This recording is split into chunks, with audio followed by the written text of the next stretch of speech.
نحمده ونصلي على رسوله الكريم اما بعد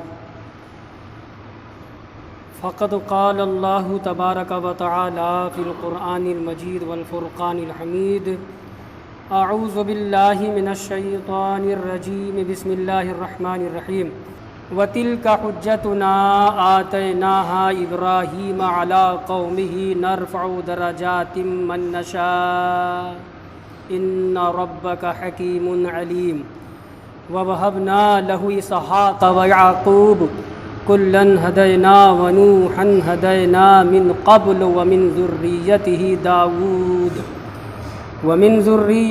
داود وسليمان وأيوب ويوسف وموسى وهارون وكذلك نجزي المحسنين وزكريا ويحيى وعيسى وإلياس كل من الصالحين وإسماعيل واليسع ويونس ولوطا وكلا فضلنا على العالمين صدق اللہ العلی العظیم۔ بزرگوں اور عزیز دوستوں، واقعہ حضرت ابراہیم علیہ السلام کا چل رہا ہے۔ درمیان میں بہت سارے انبیاء کرام کے نام آئے ہیں۔ ابراہیم علیہ السلام کو اگر شامل کر لیا جائے تو 18 انبیاء کرام اور رسولان نظام کے نام یہاں پہ آئے ہیں۔ بس ترجمہ اور حل کی تفسیر کہیں کہیں۔ اللہ پاک فرماتا ہے وَتِلْكَ حُجَّتُنَا، یہ ہماری حجت ہے، یہ ہماری دلیل ہے۔ آتَيْنَاهَا، ہم نے یہ دلیل دی، ہم نے یہ دلیل عطا کی۔ کس کو؟ ابراہیم کو۔ دلیل کسی کے پکش میں ہوتی ہے، کسی کے خلاف ہوتی ہے۔ ابراہیم کو دلیل دی تو کس کے خلاف؟ علی قومی، ان کے قوم کے خلاف۔ پورا واقعہ گزر چکا ہے۔ محاجہ کیا، قوم نے جدال کیا، قوم جھگڑ پڑی۔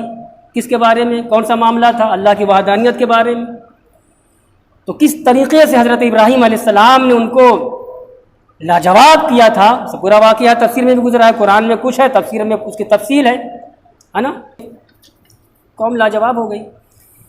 تو یہ حجت ہوئی، ایک دلیل ہوئی۔ یہ دلیل دماغ میں، ابراہیم علیہ السلام کے قلب و ذہن و دماغ میں، شعور میں کس نے ڈالی؟ اللہ نے ڈالی۔ وہی اللہ پاک فرما رہا ہے وَتِلْكَ حُجَّتُنَا، یہ ہماری دلیل ہے، یہ ہماری حجت ہے۔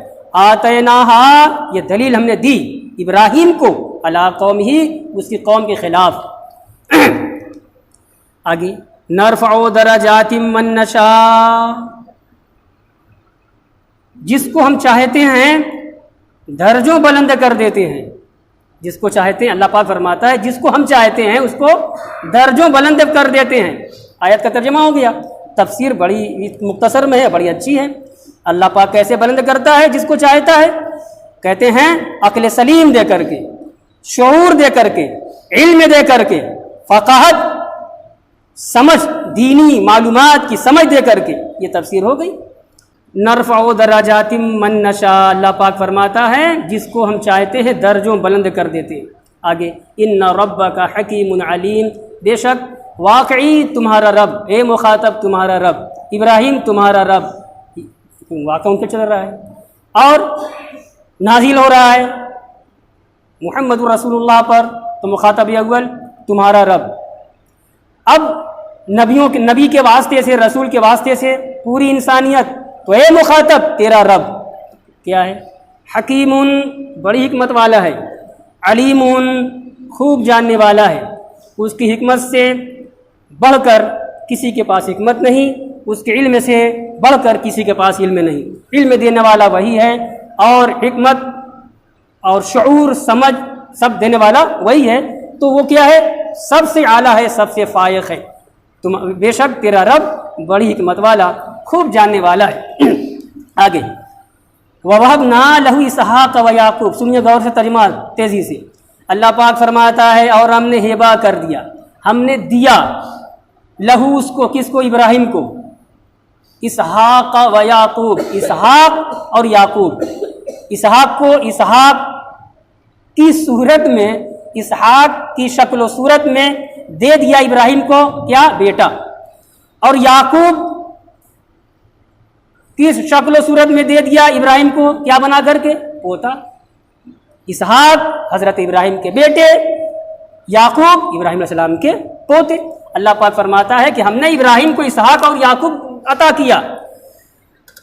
کلن ہدینا، اللہ پاک فرماتا ہے سب کو ہم نے راہ دکھائی، ابراہیم کو بھی، اسحاق کو بھی، یعقوب کو بھی راہ دکھائی، سیدھی راہ دکھائی، صراط مستقیم پہ راہ ہدایت پر برقرار رکھا. اس بگڑے ہوئے ماحول میں یہ اللہ کی مشیت تھی، اللہ نے برقرار رکھا، اللہ نے ہدایت دی اور پھر نبوت سے نوازا، نبوت سے نوازا، علم و حکمت سے نوازا، شعور سے نوازا. ارے بھائی جب نبوت تفسیر کر دی تو نبوت اب اس کے آگے جو بھی کچھ کہیں گے نا سب پھیکا ہے. انسانوں کی سب سے بڑی معراج یہ ہے، بحیثیت انسان، بحیثیت بشر سب سے بڑا رتبہ یہ ہے کہ اللہ تبارک و تعالی، بھائی آج کے دور میں نہیں، حضور کے پہلے اس کی بات اب ہو رہی ہے کہ اللہ تعالیٰ اگر کسی کو نبی بنا دے، رسول بنا دے، اس سے بڑی معراج بشریت ہو ہی نہیں سکتی. تو جب نبوت کا معنی ہوگا کہ نبوت عطا کی اللہ نے مثلا، تب اس سے بڑی کوئی خصوصیت، امتیاز، فضیلت، برتری، بزرگی، شرافت ہے نا، کچھ نہیں. یہ کلن ہدینا، اللہ پاک فرماتا ہے سب کو ہم نے اپنی راہ دکھائی، اپنی راہ دکھائی، سیدھا راستہ دکھایا اور اتنا قریب کیا، اتنا قریب کیا، اتنا نوازا کہ نبوت عطا کر دی. کس کو؟ ابراہیم کو بھی، اسحاق کو بھی اور یعقوب کو بھی. کلن ہدینا. آگے ہے وَنُوحًا هَدَيْنَا مِن قَبْلُ، اور نوح کو بھی ہم نے ہدایت دی، نوح کو بھی اپنی طرف راہ دکھائی. من قبل، پہلے ہی. تو پہلے ہی کا مطلب کیا ہوا تفسیر میں ہے من قبل اے من قبل ابراہیم، ابراہیم سے پہلے. اللہ پاک فرماتا ہے ابراہیم سے پہلے ہم نے نوح کو دکھائی، ان کو بھی رسول بنایا. وَمِن ذُرِّيَّتِهِ دَاؤُودَ وَسُلَيْمَانَ وَأَيُّوبَ وَيُوسُفَ وَمُوسَى وَهَارُونَ. وَمِن ذُرِّيَّتِهِ، اور اس کی اولاد میں سے. کس کی اولاد میں سے؟ نوح کی اولاد میں سے. داؤد کو بھی ہم نے راہ دکھائی، سلیمان کو بھی راہ دکھائی، ایوب کو بھی راہ دکھائی اور یوسف کو بھی راہ دکھائی اپنی طرف. وَمُوسَى وَهَارُونَ، اور موسیٰ کو بھی اپنی طرف راہ دکھائی، اپنی راہ دکھائی. وہارون، اور ہارون کو بھی ہم نے راہ دکھائی. وہی تفسیر ہوگی، اللہ نے راہ دکھائی، ان بگڑے ہوئے ماحول میں ان کو راہ راستے پر رکھا، صحیح راستے پر رکھا اور اتنا قریب کیا کہ نبوت اور رسالت سے نوازا. ٹھیک ہے. آگے وَكَذَلِكَ نَجْزِي الْمُحْسِنِينَ، اور ایسے ہی ہم محسنین کو جزا دیتے ہیں، نیکی کرنے والے کو، محسنین کو جزا دیتے ہیں. اب ان سے بڑھ کر ان کے دور میں کون محسن رہا، کون احسان کہتے ہیں عبادت میں حسن پیدا کرنا، یعنی سب سے بہتر طریقے سے عبادت کرنا، یہ احسان ہے. اور اس میں عبادت، حسن عبادت کیا ہے؟ مسلم شریف کی روایت ہے، شاید بخاری میں بھی ہے. کیا ہے کہ الاحسان ان تعبد اللہ کأنک تراہ فإن لم تکن تراہ فإنہ یراک.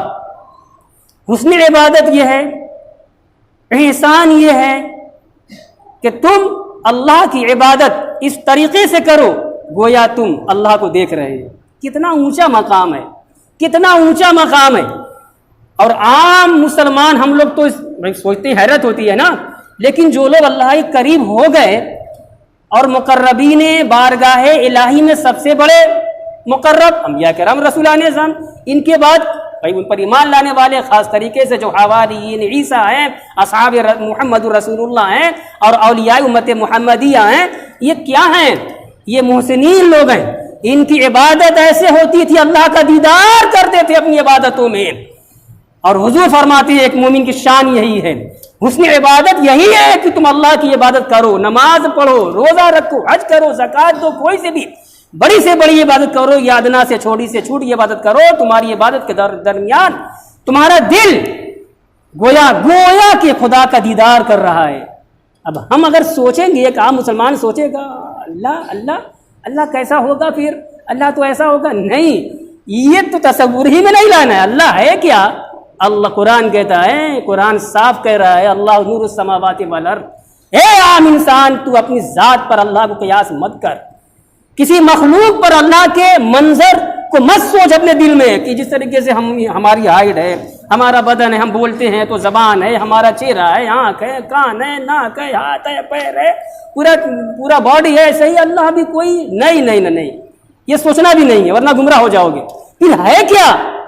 اور کہا بھی جا رہا ہے کہ تم اللہ کی عبادت کرو، گویا کہ تم اللہ کو دیکھ رہے ہو، اللہ کا دیدار کر رہے ہو، کہا بھی جا رہا ہے، ابھی سوچنے سے منع بھی کیا جا رہا ہے۔ تو اس کا مطلب کیا ہوا؟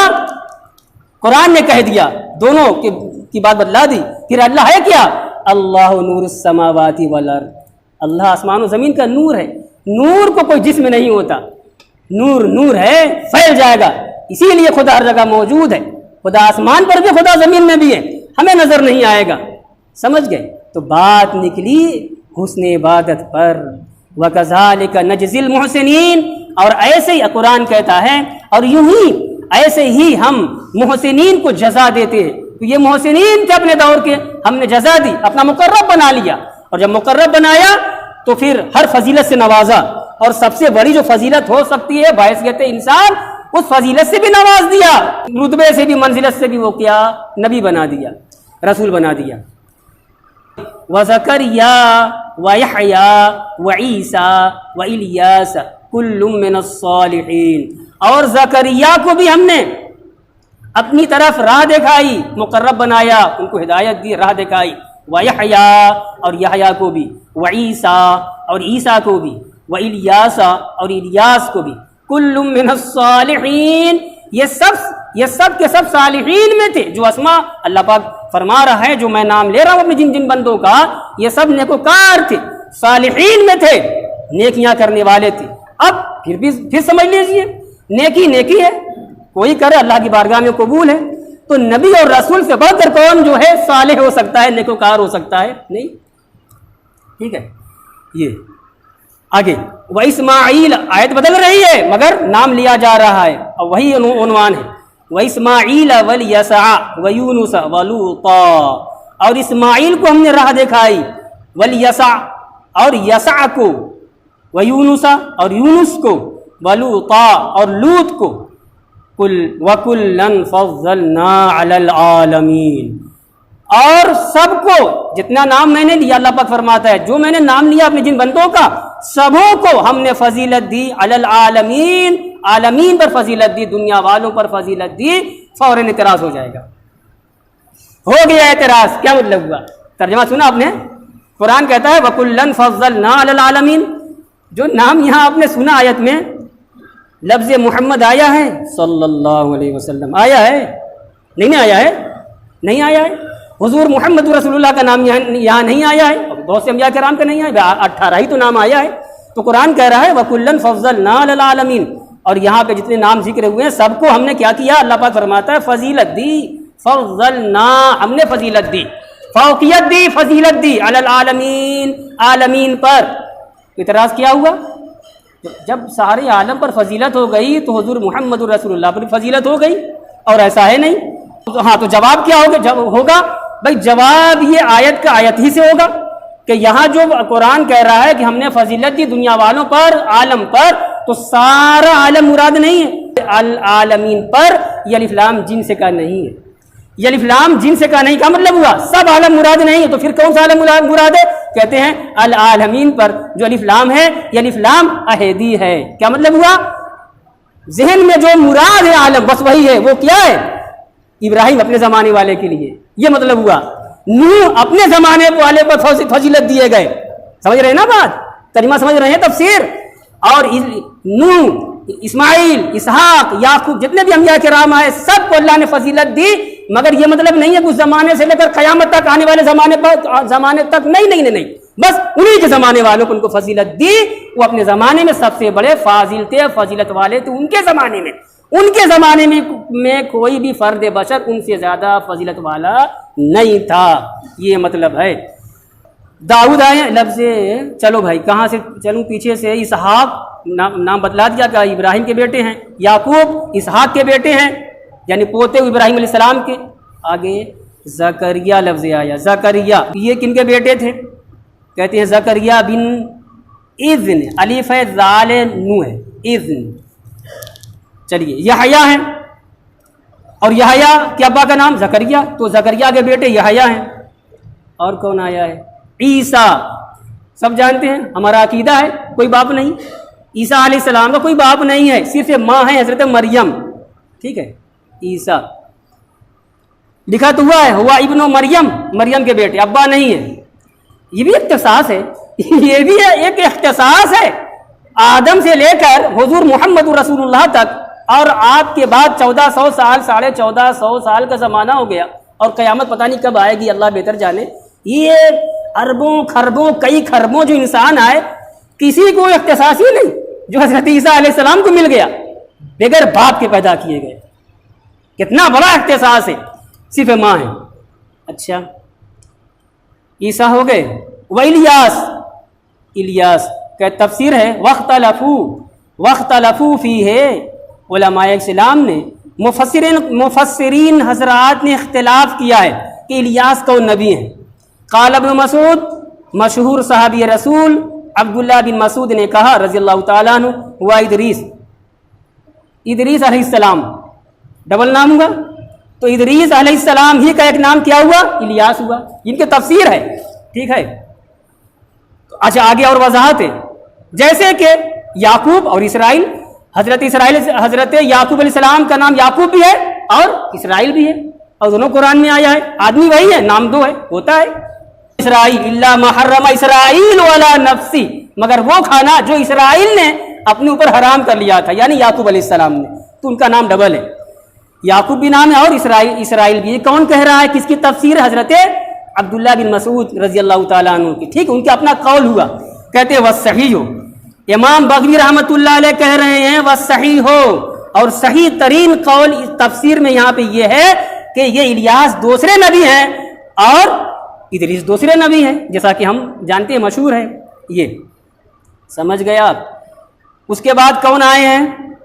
والیسع، اور یسع کہتے ہیں ان کے ابا کا نام اخطوب تھا یہ، اور اس کے بعد کون آئے ہیں؟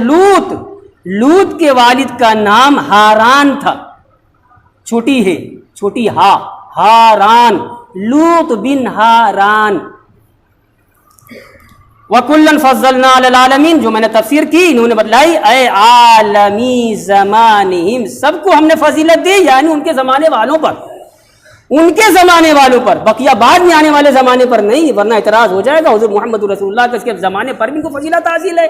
جبکہ بخاری کی روایت سرکار فرماتے ہیں خیر القرون قرنی، حضور فرماتے ہیں جب سے دنیا قائم ہوئی ہے اور جب تک دنیا رہے گی، سارے زمانوں میں سب سے بہتر زمانہ میرا زمانہ ہے۔ تو حضور فرما رہے ہیں، بخاری کی روایت ہے، خیر القرون قرنی، سب سے بہتر زمانہ میرا زمانہ ہے، ثم الذین یلونہم ثم الذین یلونہم، پھر دوسرے نمبر پر وہ زمانہ جو میرے زمانے سے لگا ہوا ہے، عہد صحابہ، ثم الذین یلونہم، پھر اس دوسرے سے وہ زمانہ جو لگا ہوا، تیسرے نمبر پر کون ہوا؟ تابعین کا زمانہ۔ یہی تین زمانے کی خیریت بہتری کی ضمانت لی گئی ہے، اس کے بعد کب کیا ہو جائے گا کس زمانے میں کچھ نہیں کہا جا سکتا، یہ ہے، سمجھ گئے آپ۔ وآخر دعوانا ان الحمد للہ رب